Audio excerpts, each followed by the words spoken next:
Gil here at GrayManPrepping. On this episode of Your Prep for Today, I want to talk to you about clothespins and safety pins. All right. So I know yesterday I mentioned clothespins when I was talking about spring clamps, but I want to go more into exact clothespins, a little bit more detail. Why do you need clothespins? Well, if, the power's out and you got to put up a clothesline to hang your clothes up to dry, you're going to need lots of clothespins. But clothespins have other uses as well.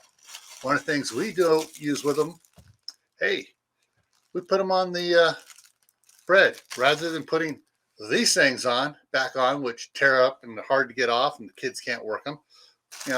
Clothespins. That's just one thing to use them for. Safety pins, also used a lot for clothing. If you have a zipper that breaks, you can pin it closed.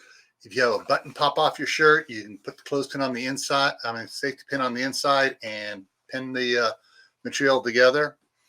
Sometimes kids have pants that are too long and you don't want to have to hem them up.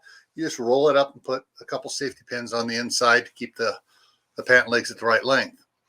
If you're out camping and you don't have your spring clamps and your zipper on your tent breaks, you can pin the opening closed at night.